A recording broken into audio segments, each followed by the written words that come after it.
golaha amniga iyo nabadda midowda Afrika ayaa shir xasaasi ah maanta waxay ka yeelanayaan arrimaha doorashada Soomaaliya iyadoo shirkaasina uu ka dhici doono xarunta midowda Afrika ee Addis Ababa. Kulanka ayaa imaanaya kadib markii dhawaan madaxweynaha waqtigiisu dhamaaday ee Maxamed Cabdullaahi Farmaajo uu ka codsaday midowda Afrika inay dhexdhexaadin ka galaan khilaafka ka jira arrimaha doorashooyinka dalka Soomaaliya.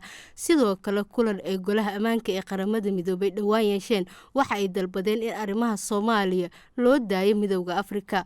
Xubnaha midowda Afrika ayaa waxaa la filayaa in shirkooda ay ku soo magacaabaan ergey cusub oo dhexdhexaadinaya saamilayda siyaasadeed ee Soomaaliya si xal looga gaaro khilaafka xooggan ee weli ka taagan doorashada Soomaaliya. Waxaa loo badinayaa inuu ergeyga cusub noqon doono madaxweyne hore u soo hogaamiyay dal ka mid ah Afrika.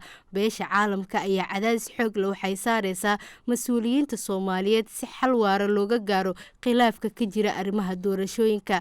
Xaaladda Soomaaliya ayaa kasii dartay tan iyo markii uu soo baxay qaraarka golaha shacabka ee muddo kororsiga ugu sameeyay Farmaajo. Lamana oga in saamilayda siyaasaddu ay aqbali doonaan wadahadal dhex mara madaxweynaha waqtigiisa dhamaaday oo isagu sii dheeraystay xukunka dalka. Madaxweyne Farmaajo ayaa lagu waramayaa inuu weli ka dhaga adeegayo inuu ka laabto muddo kororsiga, mana cadda sida ay xaaladdu ku dhammaan doonto. Faaiise Cabdi Warsame, warbaahinta Nation.